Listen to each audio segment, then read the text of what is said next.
All right, we're about to start reading. Vortex energy is sometimes referred to as psychic energy. This is because we know that the electromagnetic earth energy of the vortices is capable of stimulating our minds in a manner that triggers psychic phenomena, events which can be considered to be paranormal beyond a normal experience of life. And this is why energy matters. This is why frequency matters. We are electromagnetic beings. The earth in itself is an electromagnetic entity. And so many times, even within the Bible, for those who are Christian, it says, be transformed by the renewing of your mind. There's so much emphasis on the mind of the thought. There's power from the word, right? There's certain things that you do, certain ways that you apply action, certain ways that you have to, when you're planting seeds, and there's a certain like the time that you need to practice patience, and you need to understand how to nourish those seeds, how to cultivate the earth, how to make sure there's good soil. And that's the same thing with taking care of yourself, your body. All right. The electromagnetic field of our planet works upon our minds in at least two ways. First, if our bodies are able to absorb the proper amount of electrons, usually in the form of negative oxygen ions in the air, our our electronic matrix will be fully charged. That's ill. At this time, our central nervous system will be operating at peak efficiency, and our glands will be producing the hormones which are associated with optimum health. We become well tuned. So this is why when we talk about how there's different like ideas of stress could cause sickness into your body, make your immune system shut down. You go into this fight or flight response whenever we have anxiety, or we are afraid of something, or we have negative emotions like hatred, right, or jealousy. You know what I mean? These are not just sins. These are really toxic entities in the body, toxic entities that we create within our minds, right, that we accept, right? These are different. That's why, like, some people call it spirits. Why you call it alcohol, liquor, spirits? Because when you drink it, it causes you to have all these different emotions, different toxic, low vibrational emotions, right? And when you're in that field, you're constantly sick. You're constantly having headaches. You're constantly confused. You're constantly distorted. You know what I mean? Your sleep patterns is messed up.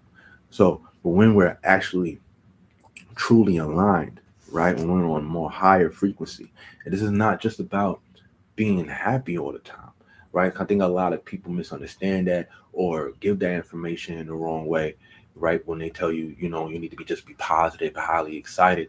That's not really what we mean by having a high vibration, right? High vibrational thoughts and emotions.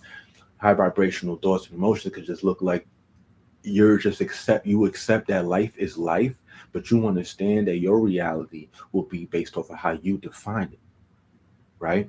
But so you don't allow anything to distort you. You don't allow things to get you out of tune, out of whack, because you control that, right?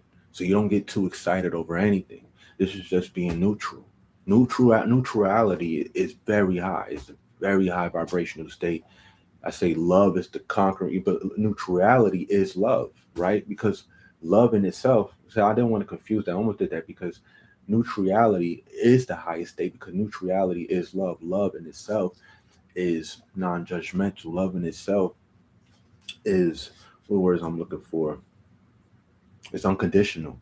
Love in itself, the highest form of love, true love is unconditional, right? You don't need to change in any kind of way for love to be loved, to love to accept you, right? So everything, yes, appreciate the small and everything, or celebrate what you want to celebrate, however you want to celebrate. It's just being in tune with yourself and allowing yourself to trust in yourself, trust in your higher guidance, right?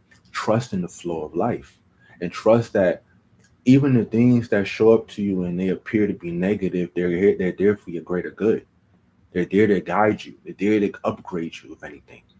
When you're playing a game, or, a lot of the games today, they have tier levels, and the higher level you go, right, the more rewards that you get.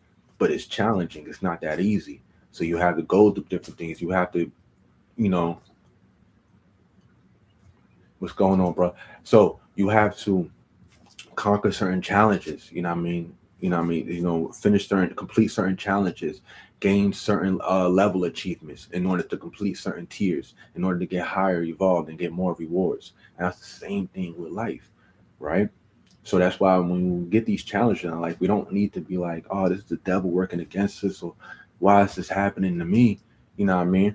Think about, okay, what am I here to learn from this? What is this? Okay, I must be upgrading. It must be upgrade time. Whenever there's a challenge in your life, look at it as like, okay, this is upgrade time, right? I must be strong enough for something of this magnitude to enter into my reality that I will have to deal with, that I'm gonna have to conquer, right? This is challenging my belief. This is challenging my strength. This is challenging my mobility, my durability, right? So look at the things like that, rather than taking it as, yo, life is attacking me, life is against me. I can't believe this is happening to me. It's happening through you. It's from you. When people like it's incomplete, when we usually say, life happens for you. Well, no, it happens from you, for you, through you. You get what I mean? Because it's from you, because whatever you're attracting into your reality is your vibrational field. You don't experience anything you're not the vibration of. That's law. Again, you can look this up.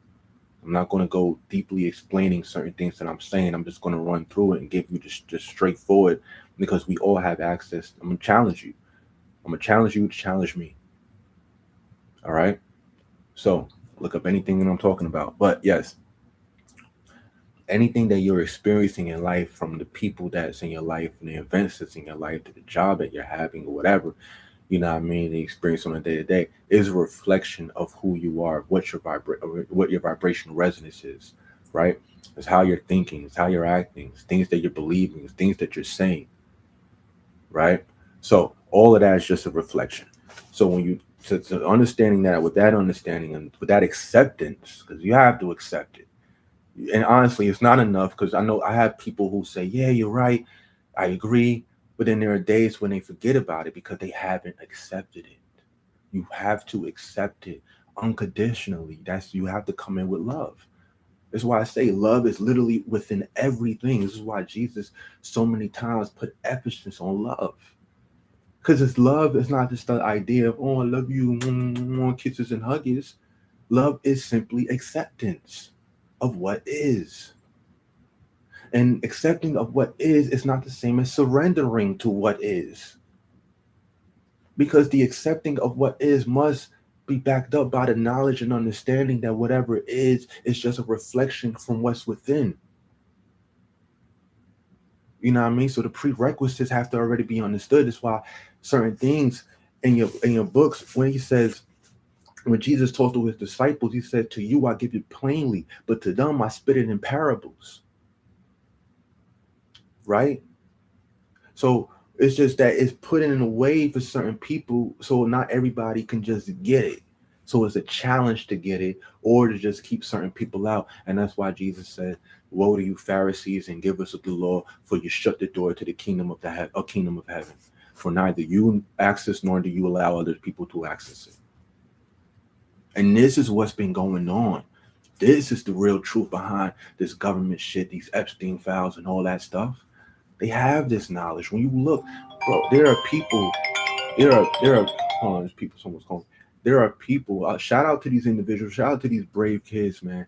Because on YouTube, there are people who are sneaking into Epstein Island, sneaking into the Bohemian Grove, and there's just some stuff there, man. It's just weird shit there, but there's things to pay attention to, right? I think there was a video of a guy. He was in Bohemian Grove, and he was going through he opened up a suitcase and a couple of drawers, and there was books. There was books there. The things that they were reading there. There was one book actually that had it had Atlantis on the title. You know, when you look at the things that these people were studying, right? They had access to certain type of knowledge. They understood certain ways. They understood how this planet works, how reality works. And they also understood that if everyone understood this, that they couldn't just have power, that people will understand their power, that people will understand all this division is not necessary, that truly we all can speak one language. There is one language to speak, and that language is love. Love is that one universal language. Did it mute me again? Do you hear me? Because I don't want to keep going if you can't hear me. Somebody just said that it muted me. Let me know if you hear me before I start talking again. Because I don't want to, that to be crazy. All right, bet. Appreciate you. Definitely appreciate you. Yeah, so they have this information and they understand that when if you have it, the public has it, then they won't be able to control them. They won't be able to manipulate them. And another funny thing is because here is this guy Epstein. Apparently, he was getting certain type of women. They said Nordic women, right? He wanted white women with certain type of white women with blue eyes or whatever, and he was trying to create this superhuman with he was using some kind of DNA, some powerful DNA, right? That he got from some other place. I gotta go back into this shit because the shit was just crazy. I was watching this shit like 4 in the morning. Y'all be up late as hell reading into shit, looking up stuff because I'm like, the fact that people are even sneaking in to these places or people are now speaking out is amazing. But he was what I find interesting is that he said he did not want to deal with black women at all. And he did not want to his experiments was not for black women. And in one of the places that they broke into on the island, you saw they had an image of a black man as a warrior, and then they had an image of a black woman in a wedding gown, and she wasn't hanging from the ceiling. She was like I don't want to use the word hanging as the negative connotation with that with us, right? But um she was like dangling from the ceiling, right? Had a rope like on, not in a crazy place, and there was clouds around her as if she was coming down from heaven, as if she was divine. So I just find that really interesting. What I mean, I don't know too much of how of what to the depths of what he knew and what he was practicing. It's just the information that's been coming out and the videos. You guys can go on YouTube. There's people who have broke on in the Epstein Island, like I said, Bohemian Grove, and you see this, some of the stuff in there, and I've had to pause a couple of times because there's things that they're looking over, and I'm like, hold on, what's that over there? What I mean, that's how I found the Atlantis thing because the guy when he was going through the books, he was going through it pretty fast, and I had to stop him. I'm like, hold on, yeah, that says Atlantis. Okay, they knew something. What I mean? Obviously, and the things that they're looking up things, they're studying things that they try to tell us is fiction, that they try to tell us is nonsense. Well, if it's fiction, if it's nonsense, then why are you into it? And why are you keeping it secret? Why is it confidential? Why? What happened? Why? If it's nothing but fairy tale, there's nothing but fiction, especially with this UFO stuff, right? What did Trump say? He Obama spoke on classified information he wasn't supposed to. Well, if UFO is just nothing but a sci-fi fairy tale, some shit we all made up and we're having fun with, then how the hell is it in the league of being fucking?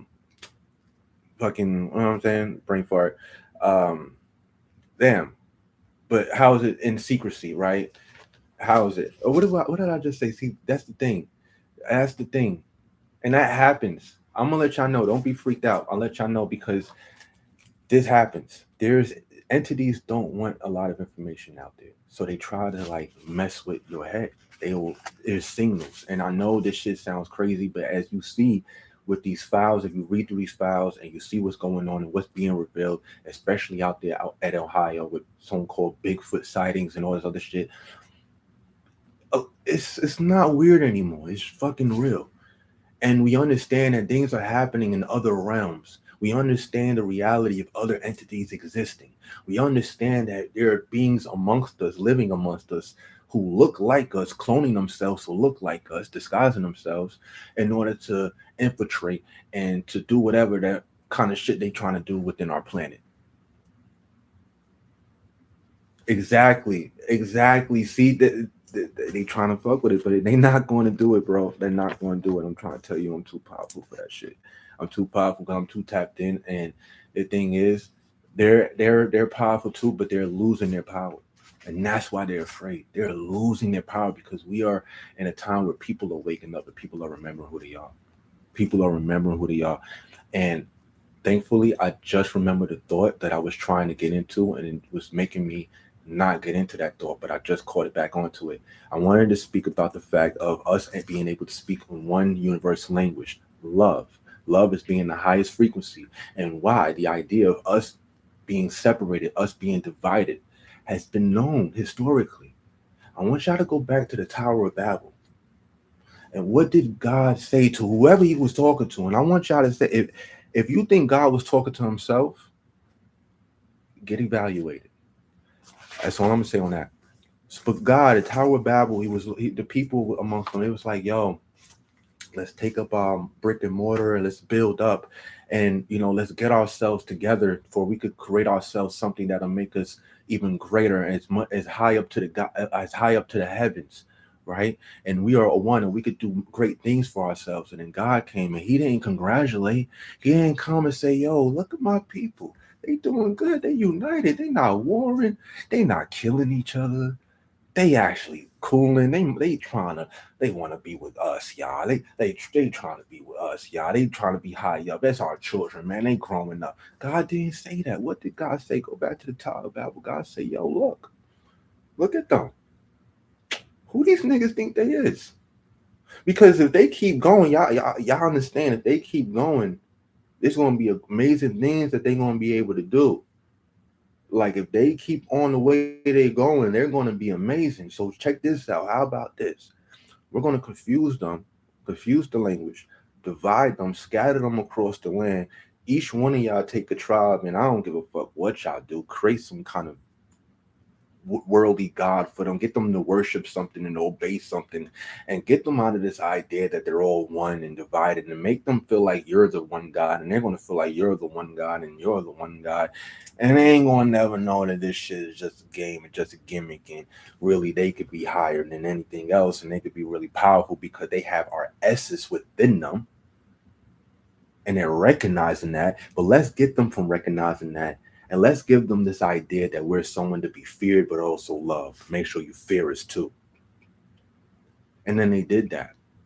And then when you look back, because you're like, what did they do? What did they do? Because even for me, when you go move forward, and I believe it was Joshua, and he was having Joshua go and kill different people all for different lands, different nations, going to kill them. And it was one point with Joshua, he saw the people weeping, and they was confused, like, why are we killing each other? See, mind you, in that present day, they don't know that God ordained this. They don't know that. For them, they just know they're getting invaded, and they're getting raided, and everybody dying. That's all they know. But Joshua, he's the one that knows that God's ordained this because God's talking to him and guiding him through all of this shit, right? So then Joshua knows, and he's like, yo, what am I doing here? Then God comes through and it's like, yo, what you doing on your knees? Nigga, like, get up. Like, don't you know that these people have sinned against me? Don't you know that these people are fornicating and doing this and sacrificing and worshiping other gods? Yeah, nigga, kill them. Stop crying. I got you. I'm gonna protect you. I'm gonna hold you down. Just kill all of them. Don't spare nobody, women, children, and all that. Here's the thing. Because here's the argument that some scholars like to have, where they like, well, you see, God said they was worshiping other deities. They were doing that. Was everybody doing that? And then, if so, why kill the children? Why kill the innocent? Why do that? Isn't that some kind of man concept that, okay, you kill the children so they don't grow up to have revenge and want to kill us back?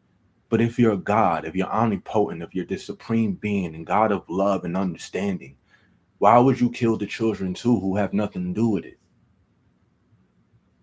Why were you afraid of certain bloodlines existing that you had to wipe some people out? That even some of the prophets had to question and like, damn, but then you told them, don't question me, or else I'm gonna take away take away the covenant I made with you.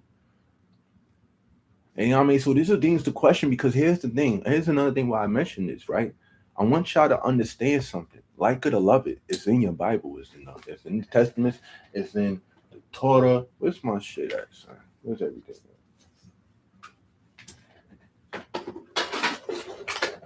Especially look at this. Look at the Torah.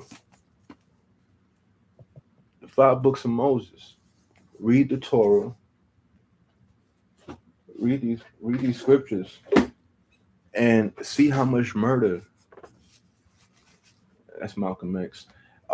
That's crazy that you thought that was Martin Luther King. But anyway, yo, look at how much murder that God ordained. Now, stay with me now. Stay with me. All right. Look at how much nations got conquered, people got killed and eliminated. It's okay. In God's name. But in that present time, they didn't know that God ordained it. So let's look at this present time. How many murders, how many nations have we seen get killed, get slaughtered, getting bombed? Especially right now, with all this war going on. Who's to say who who's being ordained by God? What's being ordained by God, right? Is that not a fair argument to have? Because if God ordained things, that if we look back and if we were to try to attach this to present day, we would be like, to be real, y'all would cancel God. If you look at all this shit, the modern generation will cancel God. That's a fact. You know what I mean? But when you look at the text and you look at the murders that have happened, and you look at all the killings, and you look at all the children that have died, like come on now. When God said back in when Moses was dealing with Pharaoh, right? When Moses was dealing with Pharaoh, and then God said, "What? I hearken his heart." So God purposely, I don't think y'all missed this because I don't know if people act like Pharaoh just willfully said nah. Pharaoh did not willfully say no. God through Pharaoh said no to Moses after God sent Moses to go ask Pharaoh to free the people. Do what are we not seeing here? Because for what? Just for my wrath could show. Just for your wrath could show. That sounds like a swinging contest to me. That sounds like a motherfucker man today just saying, I'm gonna do this. I'm gonna humble this motherfucker just so I could show that I'm mighty, just to show that I'm strong and I'm him. God was sounding, like keeping the WWE law. God was sounding like Roman, like the tribal chief. And how we feel about that. See, these are questions that I know we need to ask, but see, they don't want you to ask these questions. They've been keeping people from asking a lot of questions because of where the questions could lead you. They know where questions could lead us further to the truth, lead us further to seeking understanding, lead us further to us unveiling the mask. You know what I mean? Unveiling through the mist and dusting off and actually seeing the truth. Seeing the words they've been keeping hidden, seeing the power of the words, the definitions of things that they didn't tell us, that they try to redefine. So, but this is the time. Now, let me get back into this shit, right? Because this is important. We need to understand the electromagnetic field of our planet. All right? The electromagnetic field of our planet works upon our minds in at least two ways. Y'all here with me? Because this is important to understand. All right? The electromagnetic field of our planet works upon our minds in at least two ways. Remember, be transformed by the renewing of your what? Of your mind. First, if our bodies are able to absorb the proper amount of electrons, usually in the form of negative oxygen ions in the air, our electronic matrix will be fully charged. At this time, our central nervous system will be operating at peak efficiency. This is why good air is important. This is why consuming good foods is important. This is why having good thoughts and not negative thoughts is important. At this time, our central nervous system will be operating at peak efficiency, and our glands will be producing the hormones which are associated with optimum health. Right? It says in parentheses, the rock spires around Sedona give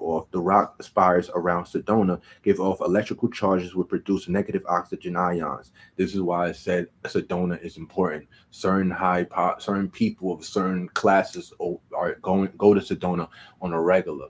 Look this up. Look this up. Secondly, the human body is tuned to the electromagnetic field of the earth. Listen, you hear that? The human body is tuned to the electromagnetic field of the earth. When we allow ourselves to relax, remember what I was talking about earlier? Relaxing ourselves, meditating, going into that quiet place. I told you that was when in 2015 when I started that journey. That's when I started having these revelations, and I was just writing. Funny enough, because then years later I find out about Marcus Aurelius meditations. Even though I did see Gladiator and shit like that, it just wasn't on my conscious level that I'm on right now, type shit. So, or like I got into later on in the years, in my early 20s, right? So I wasn't that familiar of Stoicism and Marcus Aurelius, even though there were things that I was naturally, organically practicing, right? But when I eventually got led to that information, it was funny to learn that Marcus Aurelius, he didn't even want meditations to be published. That was some shit that he wrote for himself. That was just personal notes. That was just his thoughts and ideas. And when I read through it, I'm like, yo, this shit sound like what I've been doing, which is crazy, right? If you become awakened that way, what way is there to go back to sleep or not be conscious? If you become awakened, everything is a choice. Let me tell you something. Everything is a choice, and I practice that. I practice that. We can jump into that for a second since you asked that question because that's I feel like something that doesn't get. It's not something you can really like look up or find people talking about often. So let's get into that because I've done that, and it was easy for me to do that shit just because of where I come from. Like I'm from the hood.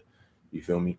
So me becoming conscious, me becoming enlightened was a choice, but at the same time, I was still familiar with old energies, old frequencies, and still connected to other types of people. So it came a point in my life where I allowed myself to lower my vibration. I got this idea in a way which is funny and interesting. It's kind of weird.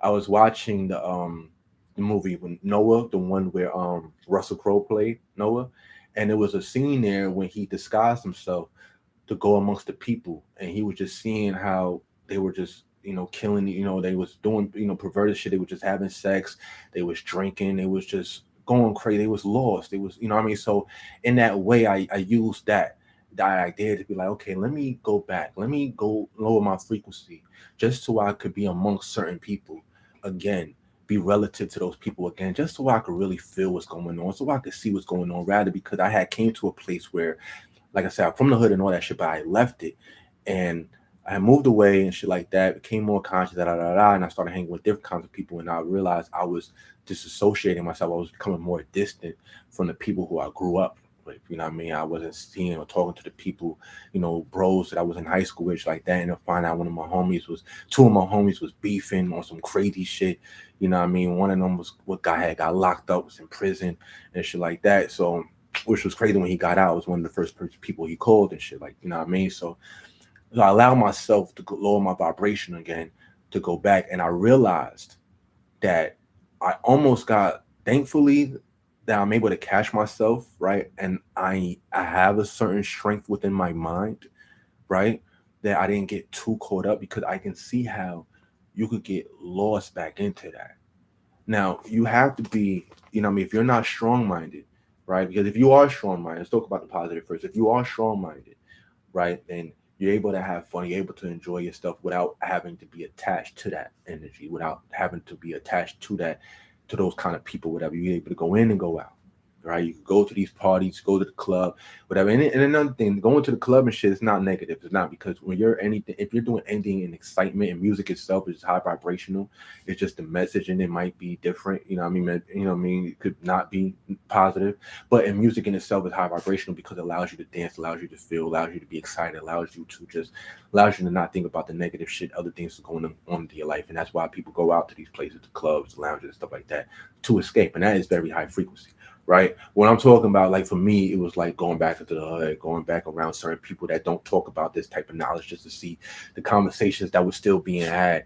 You know what I mean? Even people, dudes that was older than me, it was just so wild to me to see how dudes that was older than me was still talking about getting women, and the way it was talking about shorties, just like how we were still in high school and shit. It was like, wow, just to see how like certain people are still in that low vibrational state, or style people are literally, because from this angle, from this lens, really, you're able to see how people are literally stuck in loops, are really stuck in a pattern.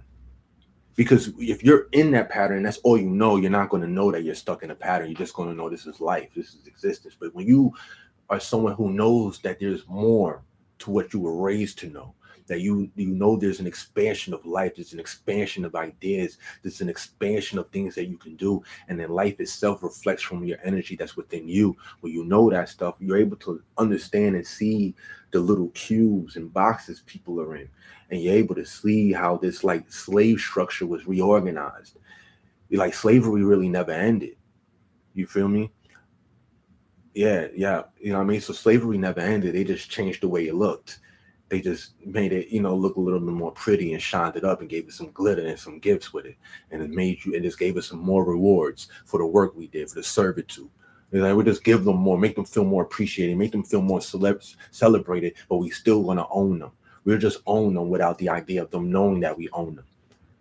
You know what I mean? And here's the thing. I was just saying this the other day. Like, this is why energy matters, because here's the thing that people may not want to accept. Two people could say the same thing, but it depends on how they say it if you accept it.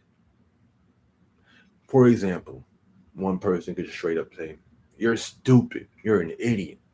And you resonate, you hear those words, and automatically you take offense to that. Yes, those are words, wait, those are defensive words, you fighting words, you know what I mean? But if someone says the same thing but in a different language that you do not understand, you're like, okay, yeah, cool. You're not going to have the same reaction because you don't even understand that. I mean, you're not familiar with that negative frequency, that negative energy type shit. You know what I mean?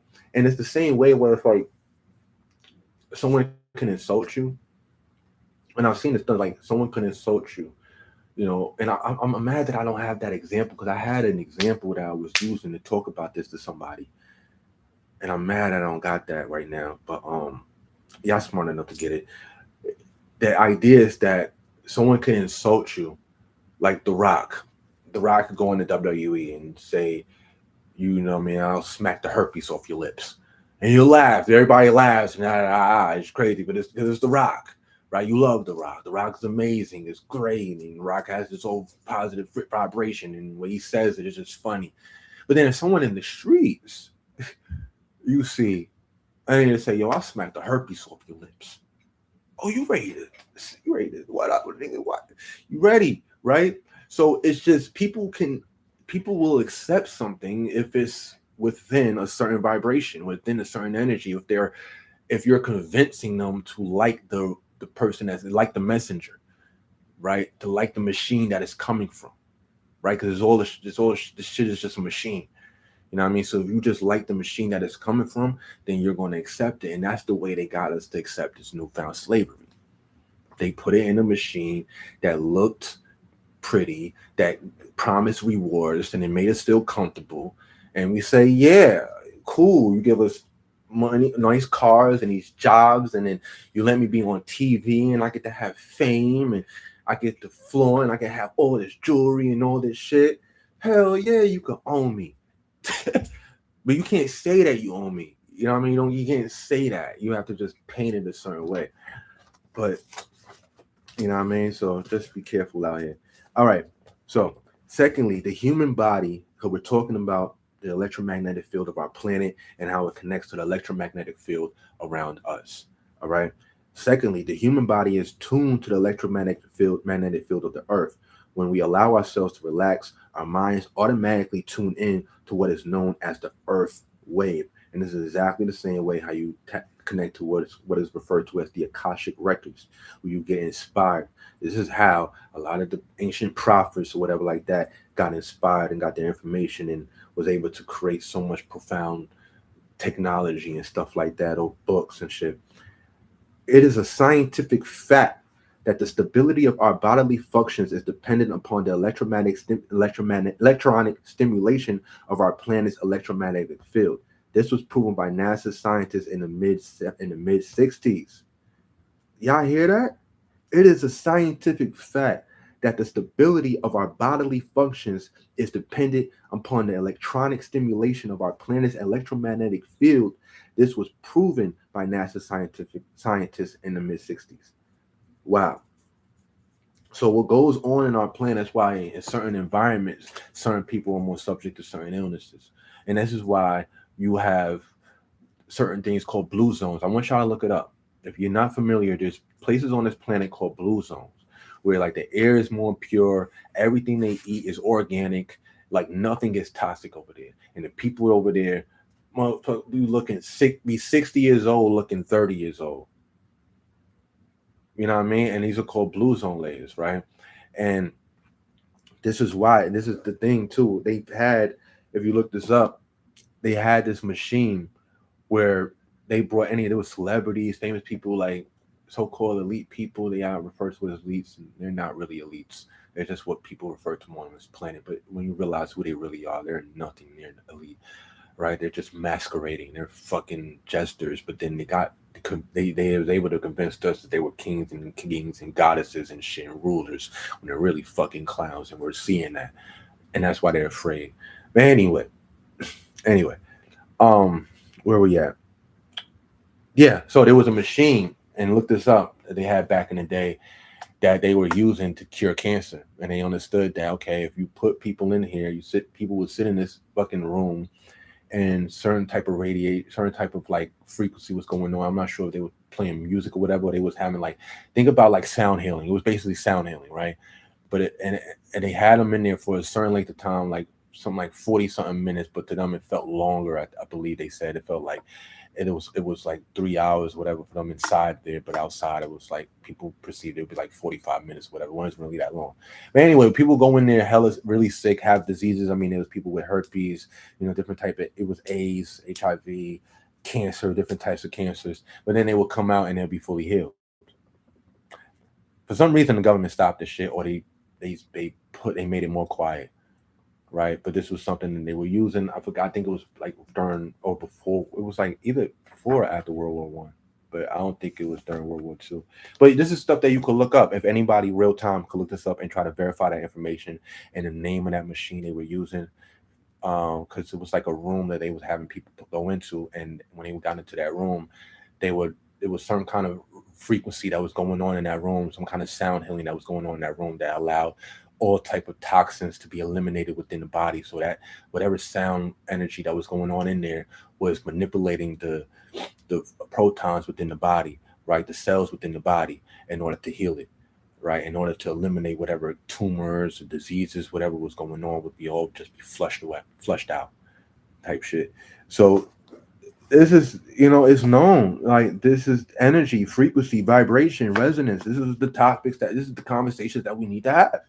These need to be in our day-to-day conversation, or at least in our understanding, for us to know. We don't need to just keep spit it every day. I mean, I say that so we can get it, so we can understand it, so we can embed it in our minds, because that's how they did it. And that's how they brainwashed us. That's how they convinced us to have certain beliefs and ideas, right? Because they kept feeding us information constantly, over and over and over again, just in new formats, just in new ways, right? So this is why I say this is stuff that we need to build upon daily. This is why I'm starting to get into this with my people, my peers and shit like that, because it's like, it's no point in acting like, because for a long time, for a lot of people like myself, would just study this by myself individually, and like, people don't want to hear about this. They don't need to hear it. It ain't important. No, now it's important, because I see so many people are like, what do we do? What do we do? Oh, people are afraid. And the thing is, it doesn't help. The more people that are afraid, the more people that share fear-based beliefs, it doesn't help anything.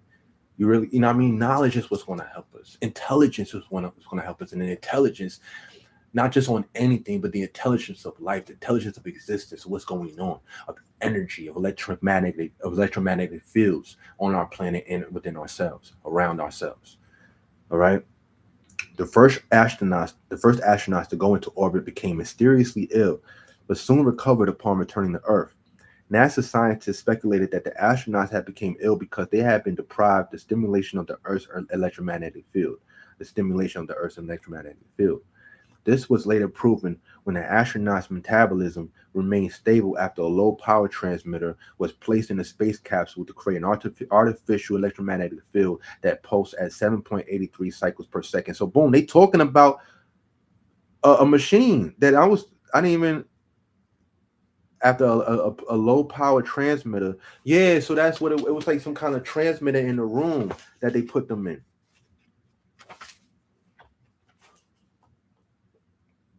Yeah, it was some kind of shit in the room that they put them in order for them to become healed. Boom.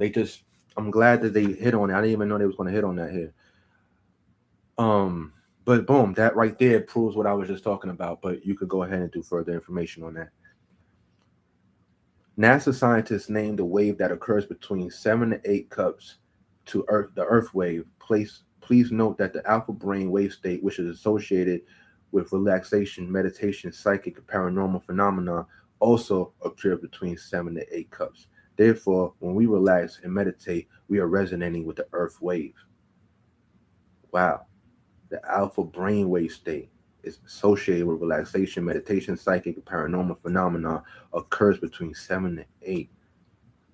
Before negative ions or earth waves were ever heard of, those who wanted to develop their mental abilities were encouraged to do things to naturally increase their body's electrical potential.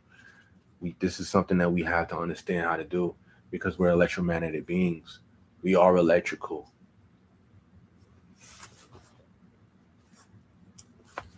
So here are the things. This is information. This is a instruction for those who want to experience higher levels of consciousness, have higher frequency.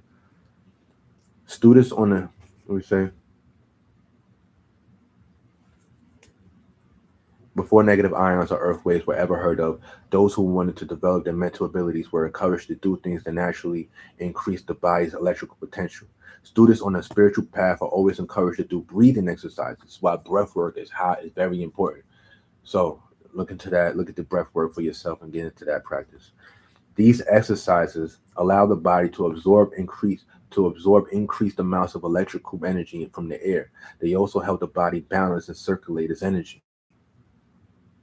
Those who want to experience higher levels of consciousness are also encouraged to drink pure water and eat live, healthy foods, which are known to be full of life force.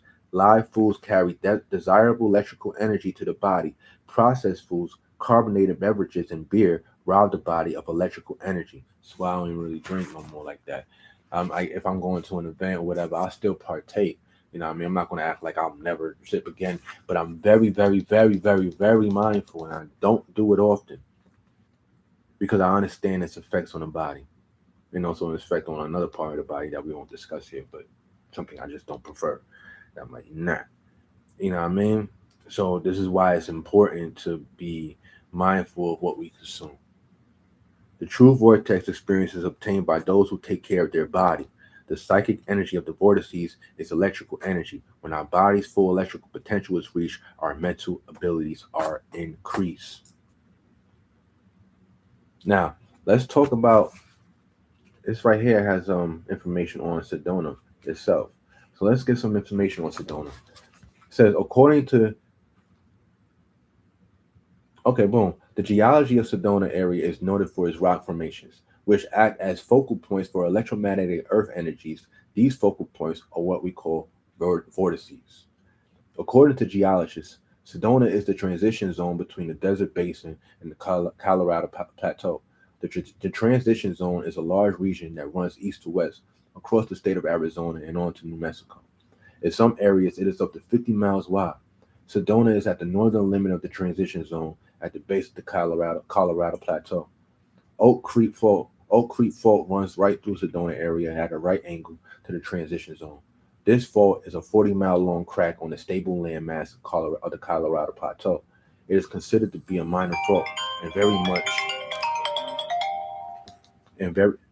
much unlike the earth splits in the earth, which are characteristic of active earthquake faults. So don't worry. The vortex activity in the Sedona area seems to indicate that Oak Creek Fault allows an abnormal amount of electromagnetic earth energy to emerge from deep in the earth. This energy is conducted by iron-bearing veins of basalt lava, which were formed long ago during the age of volcanic activity. Oak Creek Fault gave birth to the most powerful mountains in Arizona, the San Francisco Peaks.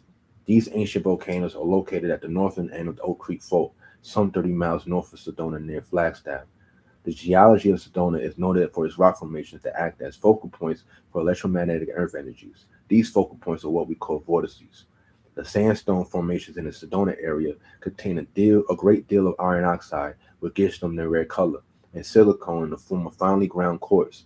Silicon is well known for its electronic qualities, and quartz for its ability to enhance the energy field known as the human aura. That's why a lot of people be wearing quartz and shit. Geologists tell us that the foundation upon which the sandstone formations of Sedonistan is composed primarily of iron, an electrically conductive and magnetic element. Iron is an energy transducer. It produces magnetic fields by tapping in to the unified field of energy that exists throughout the universe. Every magnet is a vortex of magnetic energy. The magnetic vortices of Sedona is formed around iron-bearing veins of basalt. With this information, we should be able to easily understand that the sandstone's formation of the Sedona vortices have electronic characteristics, storing storing and releasing electrical energy from the inner earth and acting as focal points for the magnetic fields, vortices. So we see Sedona. Sedona is an electromagnetic place, a very highly electromagnetic active place. Now, let's go ahead. It says from whence the vortex comes. When we speak of a vortex of earth energy being either electrical or magnetic, we are not only referring to the presence of electromagnetic energy, we are also speaking of a place where the very fabric of the universe is distorted in a manner that allows power from the dimensions of pure energy to leak through into our dimension. And a lot of people are talking about things leaking through here, things coming here, and then even with the whole Bigfoot in Ohio incidents, people are saying, hey, are they coming from a different dimension? Like, what's going on here? It seems that could be possible, right? It says when we speak of a vortex of earth energy being either electrical or magnetic, we are not only referring to the presence of electromagnetic energy, we are also speaking of a place where the very fabric of the universe is distorted in a manner that allows power from the dimension of pure energy to leak through into our dimension. The words electricity and magnetism help our logical minds begin to grasp the forces of a universal creation which create our world. And this is why also not just about beings coming through here through other dimensions and stuff, but us pulling in information from other dimensions, from higher dimensions, higher knowledge, right? That's why we're a lot of people who meditate, people who are known to be, monks or gurus or whatever, or individuals like me who don't classify themselves as any of that. It's just I am a being. I am an energetic being that's having a human experience. I'm in a skin. You know what I mean? Just like playing Fortnite or some shit, you using different skins, different people, right? But in essence, it's you operating all of that. It's you controlling all of that. You're just choosing which skin you want to represent yourself as, right? So that's all this is, and I understand that. That this here, what you see, what I see, is not me. It's just who I'm choosing to embody, who I'm choosing to represent me in this plane, in this version of Earth, right? So the words electricity and magnetism help our logical minds begin to grasp the forces of universal creation which create our world. We are, however, missing the point that if we always insist on describing the forces we encounter at the vortices with the terms we use to describe ordinary reality. We are, however, missing the point if we always insist. Okay, boom. I like that they said that. We are, however, missing the point if we always insist on describing the forces we encounter at the vortices with the terms we use to describe ordinary reality. This is why I said when you put insistence on something like that, on anything, on how things ought to look, how things ought to show up, how you ought to receive things, or whatever. When you put insistence on things, you put limitations on them, and you're not allowing yourself to get the full experience, the full idea, the full understanding. You're blocking yourself from that. That's why it's important to not even, however you would, just be in the moment and just do what you need to do in every moment. Be present. Don't put any insistence on how anything needs to look, how anything needs to show up, because it's not going to show up like that.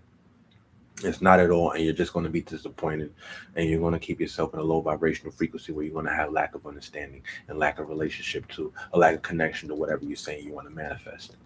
All right.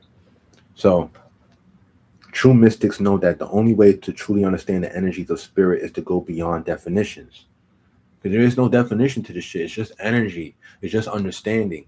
There's certain things I know I cannot explain, but I try my best to explain. You know what I mean? And that's why you have my book, Mind Body Frequency. It's my best way of explaining things for people to understand energy, to understand why things are operating the way they operate and how to change things in our personal realities and why things have been showing up the way they've been showing up in our reality, right? Allowing people to really understand instead of just throwing out take accountability. I show people a map of how to take accountability and where accountability actually lies within them. So they'll be able to point it out and look at it in real time and do something with it, right? The way I don't just tell people take accountability, I allow them to see a mirror. I allow them to understand what they're doing. I let them reflect. I bring them back to them, right? And that's what we have to do. But again, you know what I mean? Definitions, how we define, things are just is. We must use our powers of meditation to help us see beyond the veil and experiences and beyond the veil and experience spirit directly. Many people who work with the vortices believe that the strongest component of the vortex exists not only on the physical plane, but on the astral and etheric planes. Anything we detect as being either electric or magnetic is actually a secondary effect of a much more profound force that exists in the realm of spirit. So it's in spirit first, then us. Hold on, let me pause this. Hold on. Hello, you keep calling me. I'm doing something. No, I was gonna tell you, you can come get me later on. I'm gonna get you something to eat and put gas in your car. Okay, I'll call you later. All right. Sorry about that. All right. Vortex is a place where the energies of the spiritual realm are entering the physical. When we tune into the energy of a vortex, our mind and body are able to learn the spirit directly from spirit. Energy is information. Energy is information. That's the Akashic records. It's just energy. Energy is information. You're just tapping into certain energy. Just allowing yourself to a certain frequency so you get certain information. But the only way to get that is to be familiar with that, is to allow that vibration to match your vibration, allow each other to match. And that does you don't match by being negative, you don't match by being limited, you don't match by being fear based. Simply meditating anywhere, wherever you are, also helps you learn directly from spirit.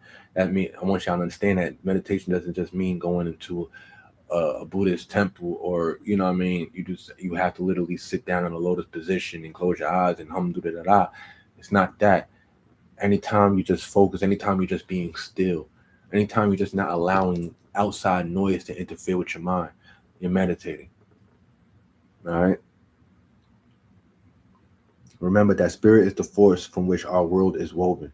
It is with us at all times. When we quiet our minds and go within, we learn the lessons of spirit. Since ancient times, we have used symbols to help our logical minds grasp metaphysical truths that are beyond the limits of ordinary reality. It is from the ancients we get this symbol, and the teaching that our world coincides with another realm, the realm of pure spirit. Right now, I want y'all to think about two interlocking circles, right? So, boom, boom. Think about two interlocking circles.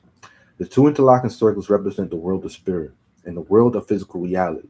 The center part of this glyph represents the crack between the worlds, the vortex through which energy flows between the two realms. This overlapping of the worlds is happening on many levels, and it is in fact impossible for our three-dimensional mind to fully comprehend how these things work. True understanding comes through the experience gained by meditation and a direct experience of spirit to meditate, which meditation brings. Now I'm going to add something to that. Now look at this circle I was talking about. All right, let me add on to that. I think that's limited. All right, true understanding comes from through experiences gained by meditation. True understanding is not just meditation, right? It's not just meditation. It is. It's the true understanding comes from your experiences you have in life. It's your reality. It's everything you've been through. I wouldn't be able to understand things to this level. That's why I told my mom, like, I understand, like, looking at it from a higher perspective, me choosing to live with her when I was 15 years old instead of living with my father, that was doing more greater good for me than anything could have. That's how I'm able to understand what I understand now because of all the things that I've lived through, survived through with my mother. With my mother was more of a rougher life experience than it was with my father. My father didn't live in the ghetto and shit like that. My mom's did.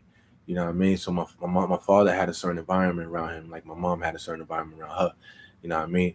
Her joint, it was more like my mom's. It was more the hood. It was drugs. It was alcohol. It was sex. All that other shit. And my father, it was more strict. It was more structured. It was more, you know what I mean? It was you going to go to school and you going to graduate and this is what we have going on. We're disciplined. So my father had more of a disciplined lifestyle. What's up with Darius? Shout out to my man's right there, son. But yo, so I understood that. I'm saying this because right here in this book it says true understanding comes through the experiences gained by meditation and direct experience of spirit which meditation brings. I want to challenge that, and I want to add on to that because I believe from my own experience, things that I know now, I'm able to understand reality and not just be biased. Now I'm understanding the nature of the poor man, the rich man. I understand the nature of the woman you might identify as the whore, and the woman who's a virgin, the woman who's a wife and a mother. I understand the father. I understand the deadbeat. I understand the killer. I understand the victim. So I understand all these different aspects of reality because of the experiences that I've had in my life and because of the duality. Because in a way, it's like my life when I look at it, my mom's and my father and that shit. Like I'm in the middle of that, right? I'm in that fucking. I can't really do that, but I'm trying to do the, you know what I mean, like the circle shit with the. But you know what I mean, the middle part. You got the circle, right, and you got them overlapping, right, here, like here and shit, right? Boom. So you got my mom's, you got my dad, but then you got me right here. I'm here, and I'm taking in the realms from both sides, right? So let's say my father's side was the spiritual side, right? The etheric realm, the spiritual realm, and my mom's was the foundation side, the earth realm, you know, what I mean, the physical realm here, and I'm here in the middle, experiencing, pulling in information from both sides. That's how I look at my life. Because my experiences have been this way, I'm able to have this understanding that I have now rather than just meditation, right? Because there was two, like on this side, think of spirituality. When we think of spirituality, we have discipline, we have foundation, we have higher understanding, and we're not dealing with the things of the lower realm, right? That's my father's side. My mom's side, in the physical realm, we deal with the challenges, we deal with the trials and tribulations, we deal with the pain, we see all the stress and with different levels of stress. We cry, we mourn, we sacrifice, all that stuff. That was all that, you know what I mean, in experiences with my mom. So right here I said the earth realm. But then they came together, the connection of those two creates spirit. The spirit within the spirit that gets to experience the flesh. The spirit that comes from both realms, but is able to understand both sides and able to live in the middle in earth. See, this is earth right here. But this earth right here, how you experience it, depends on your connection and your experiences and your understandings that you have gained from both realms. For me, you have to decide how it looks for you.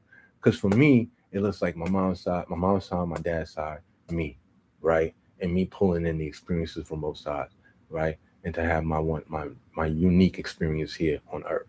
So, but for you, you have to figure out what that looks like, right? But if you just want to go based off of this right here, where it says the two interlocking circles represent the world of spirit and the world of physical reality, the center part of this glyph represents the crack between the worlds, the vortex through which the energy flows between the two realms.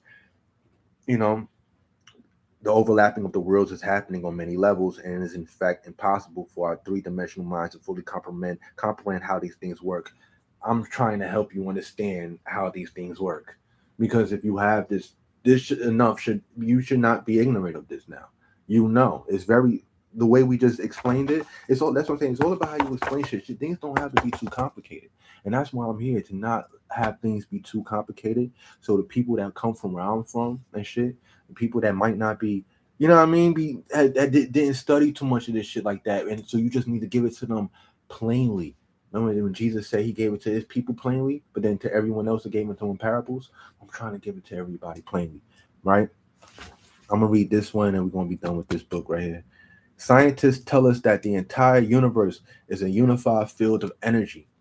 Every square inch of space, even the pure vacuum of space, is full of energy. Magnetism is a secondary effect of this field of pure energy as it interacts with matter. Magnetic energy has no substance, it exists as a non physical field. For many years, scientists believed that there was an element or dimension through which energy such as light and radio waves traveled in or originated from.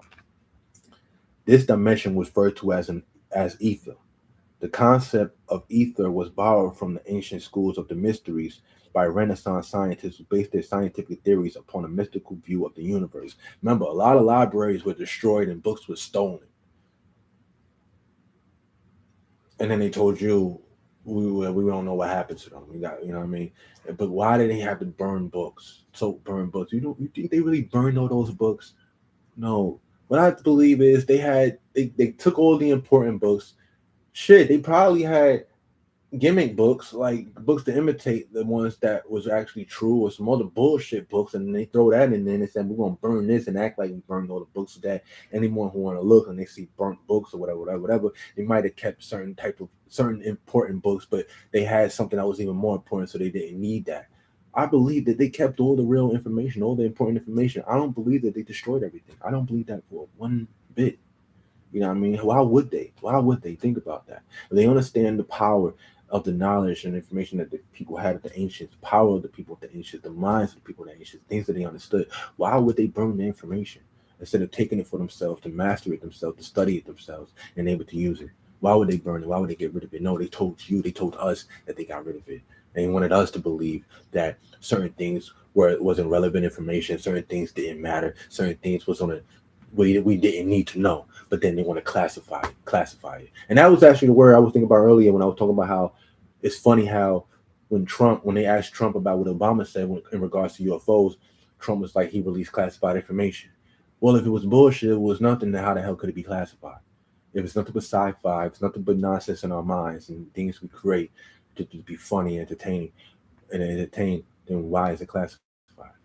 So these are the questions that we have to look at, and I love that we're in an age where people are asking these questions and they're seeking answers, and we're getting these answers, right?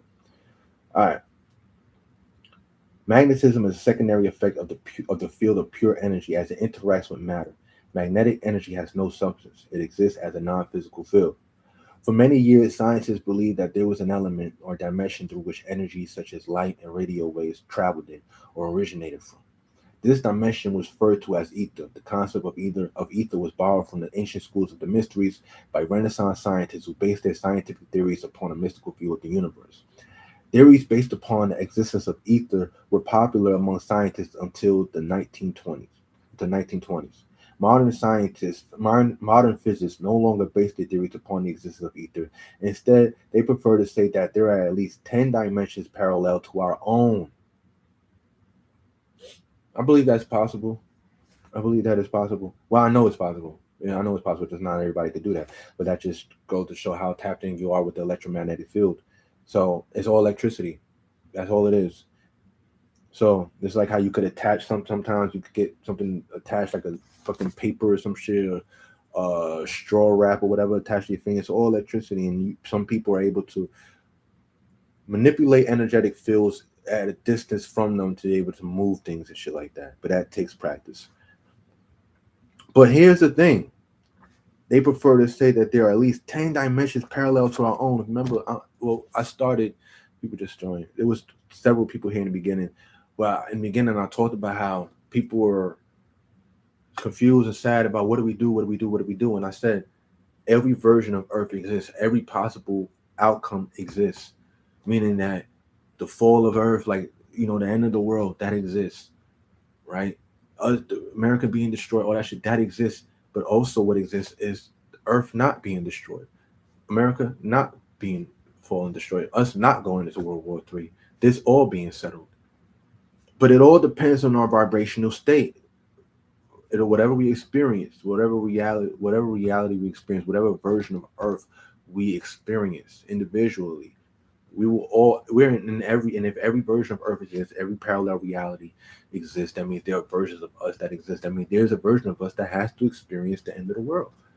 Now, whether or not you're going to be that version of you that experiences the end of the world is up to you and your own resonance and your own belief system and what you choose to channel into. But understand, there will be a version of you that experiences the turmoil, the tragedy, You just got to decide if that version of you is going to be the one that's here right now, the one I'm talking to, the one that we're communicating with. Or we're going to be the ones that survive, that's in the earth that stays, that earth that doesn't get destroyed, the ones that the version of earth that comes out of this alive, the version of earth that we don't enter World War III. Are we going to be in that version, or are we going to be another? That depends on you. A student of metaphysics, a student of metaphysics may casually refer to the dimensions of pure energy as ether.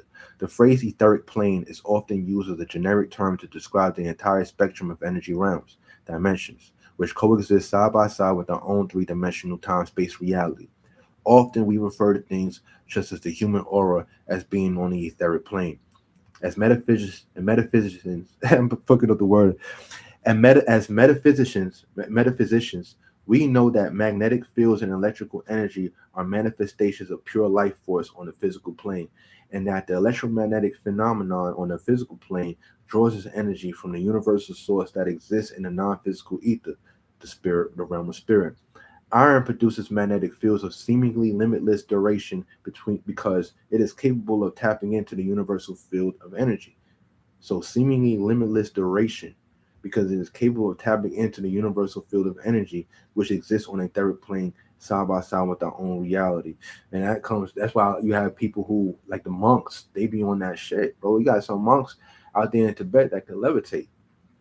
You know what I mean? Just because of how long the duration that they remain in meditation. And changing that energy into a magnetic field. This is known as transduction. Quartz crystals are also energy transducers. So I understand like these words is written small as hell. So it's like I'm not like in the book, I'm all the way over here. So some of these words is like I'm like, okay, hold on. You know what I mean? So I think this is all profound information that we've been reading now that we should understand that we realize that this electromagnetic field on the earth is real. It exists not only on the earth but also around us, within us, and the way we operate in our belief systems, the things that we choose to give a reaction to, choose to give energy to, the things we choose to accept into our reality, it's all a connection to what the reality we're experiencing. It's all a connection to the way things play out on our day to day, right? Because the earth itself is only reflecting who we are, the energy we're giving back. We're just bouncing back off of each other, right? I'm giving to you, it gives to me back, but you're only giving to me what I'm giving to you. And that's how reality works. That's the game we're playing. So you have to be mindful of what you're giving out. Give out only what you want to receive, literally. We always talk about treat others how you want to be treated. Treat your life how you want life to treat you. Treat your life how you want life to treat you. It's one of the best advices I can give you. All right, we're gonna run through this joint and then we're gonna finish up. All right. This right here is notes that I have here. I'm just gonna run through these notes. I don't know when I wrote this, but it's called "What to Accept, What to Avoid, What to Give, What to Receive." All right, and I'm just like these things I just write. Honestly, it's no like it's just not homework. This is just me meditating and then thinking like, you know what, this is inspiration that I have for myself. Like a lot of this is stuff that I feel like it's instructions for me to give to other people as well. But for me to have these things to understand, to practice. And that's why immediately when I write it, I don't just automatically get online and share the things that I write and stuff like that. I allow it to resonate, allow it to sit, right? So what to accept, what to avoid, what to give. Accept challenges. They come with growth and wisdom. So don't be repellent to challenges in life. Don't curse out the things that's happening in your life. Oh, woe is me, or life is happening to me. No, life is happening from you, to you, through you. Right? That's why we went through the whole energy breakdown and understand how reality works. We had to go through that first. That was the prerequisite. Now, when you understand how energy works and you understand that the earth has an electromagnetic field that responds to the energy that we give back to it, all of these things will make sense, right? Because this right here basically is like a little simple guide to have a more preferred reality. It's just, and that reality is not magic. It's not like, ooh, I'm going to shift the reality and woof, and everything. It's not that. It's changing your frequency, which is changing how you respond to things, changing how you see things, changing how you define things, changing how things affect you. Like just for one day, do something that you don't normally do. Everything for one day. For one day, everything you do, just let it not be normal. Let it be opposite of whatever you normally do. And just see the different experience you have in your life. Just see. Trust me, just see how that one day will be it will be so profound to you. It will be so you will remember that day. Trust me, you will remember that day. So let's keep going. Avoid people who appears to always attract negativity. This is just a life strategy. It's just a tip. For me, I avoid people like that because I don't want your energy to be a part of my energy. I don't want it. I don't unless you're open to receiving higher knowledge, higher understanding. Unless you're open to understanding how you could change your situation, because the difference between venting your situation just to get it out, just to vomit it out, right, like a detox, and then be open to change, to growth, to a solution, than just blabbering on about your problems, just saying, woe is me, and just dwelling in your problems. And that's all you want to talk about, problems. And when people want to give you advice, like, yeah, but I mean, I hear you, but still, I can't work with people like that. I refuse to communicate with people like that because you're choosing stagnation. You're choosing to be fixed in whatever reality you say you don't prefer, but you're choosing to remain in it. You're not allowing yourself to be open. You're not allowing yourself to look for a solution. You don't even seem like you want a solution. At this point, I'm thinking conflict excites you, and at that point, I gotta step away, and I'm not dealing with that. And that's why you have to be strict on your life. I'm strict on my life, and I feel like a lot of y'all are not strict enough.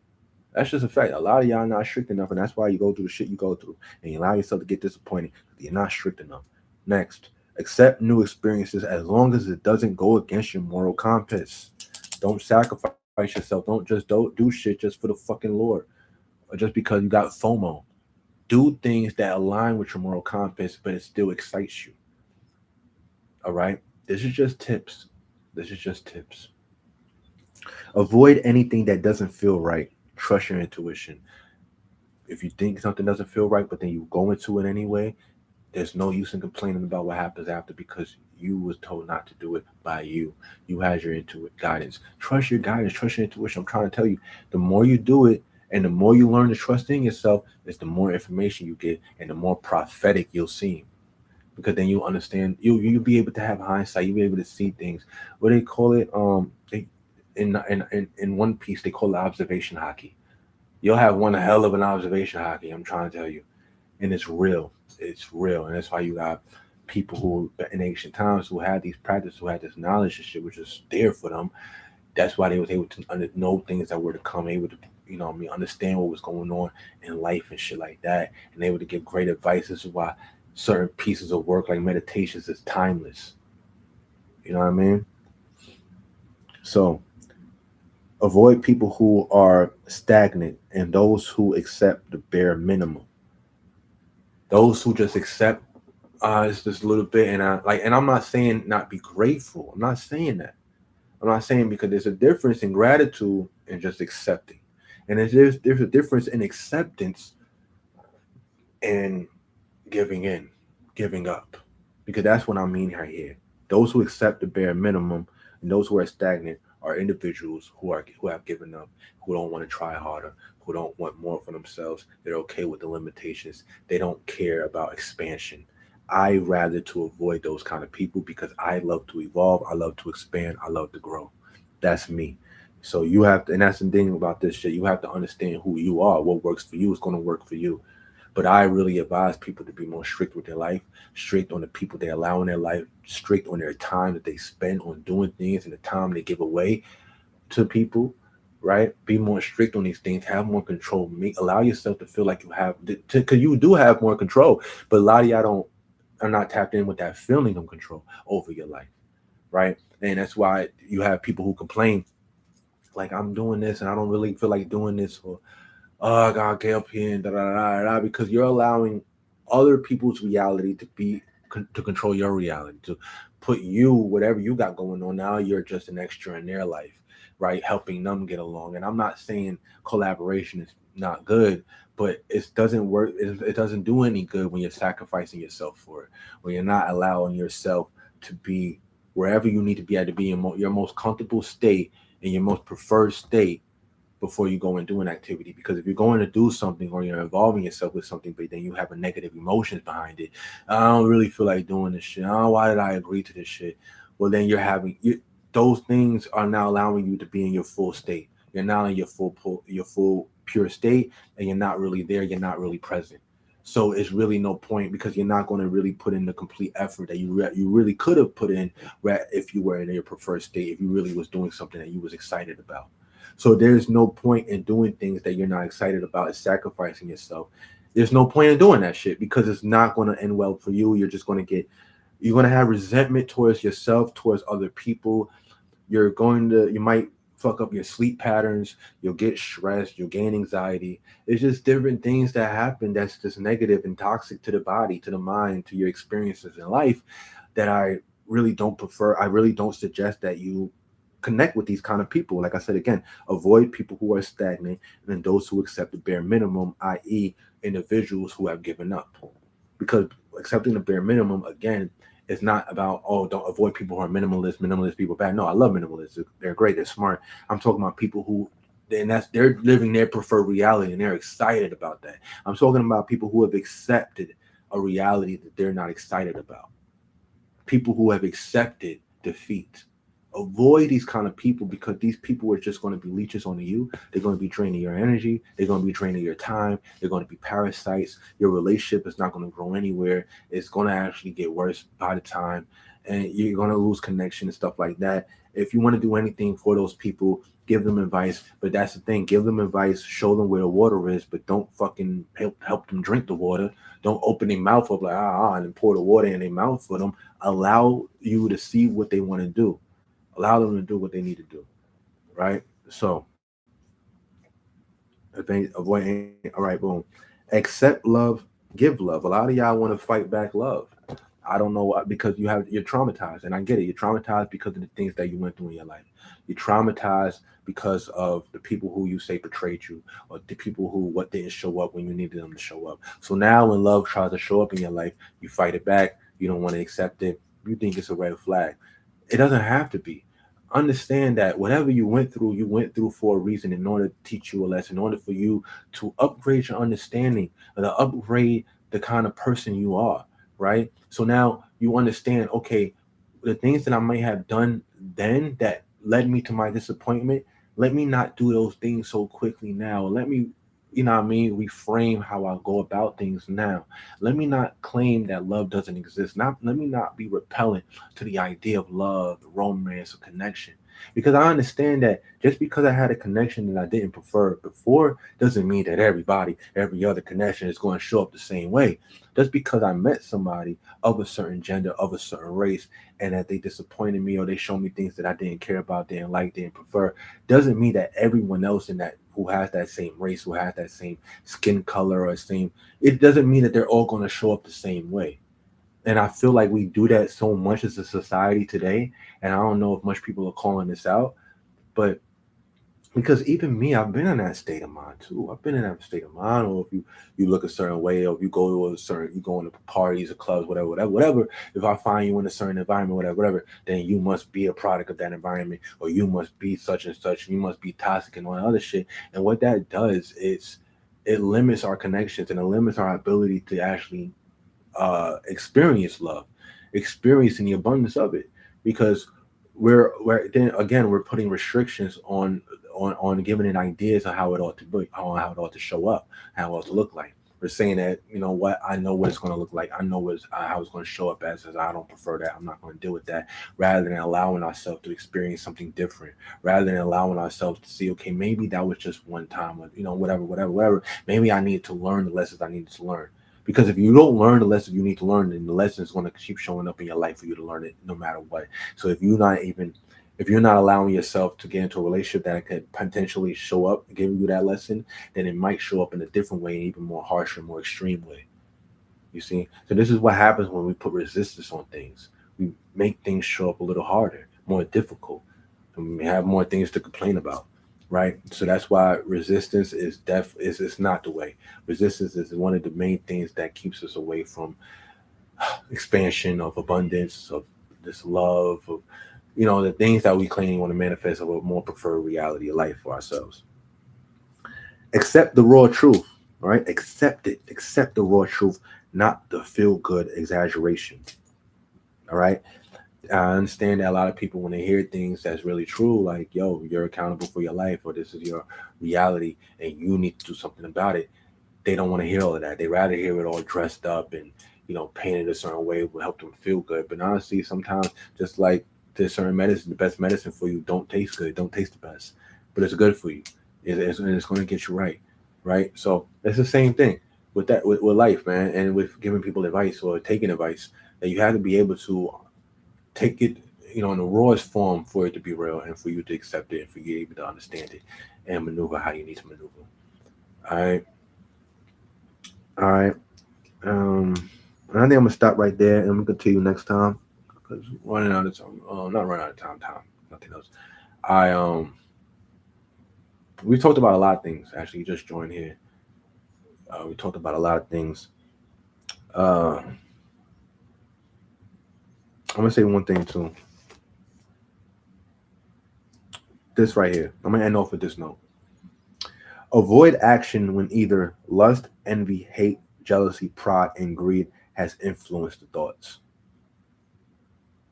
Whenever you feel any of these emotions, lust, envy, hate, jealousy, greed, pride, vengeance, all that shit, don't allow yourself to act immediately, because then how many times, how many people have regretted the actions they made and said, damn, I was in a moment, I was in a mood, damn it, I wasn't thinking clearly. Because you're not thinking clearly. When we're lost, when we're stuck in these ideas and these emotions and they override us, it's okay to feel certain things for a moment, but when they override your consciousness, when they take over and they get you in this place where you're like, you can't do anything else outside of think about that thought or act on whatever you're thinking about. Don't allow yourself to act so immediate. Give yourself some time, give yourself a break, allow yourself to meditate and to think about these emotions that you're having, these thoughts that you're having, and where they're coming from before you go out and act and do anything crazy that you end up regretting later. All right. So that's what I'm gonna leave you with. I appreciate everybody that's been here tapping in with me, rocking with me, staying here and live with me. It's been a minute, but I'm gonna be more consistent now. Again, I got a lot of stuff that I'm ready to share with y'all, and we're gonna be reading through my book as well too. I'm gonna be streaming on YouTube as well too, so that thing it'll be there. I'm practicing with that. I never streamed on YouTube before, but especially with this, it allows me to exactly see how long I'm actually on live, because this right here doesn't give the exact time. Um, so I appreciate everybody that tapped in with me, and I'll be sharing the clips of this periodically on my feed. All right, peace, love, abundance. Choose your reality, the one you prefer.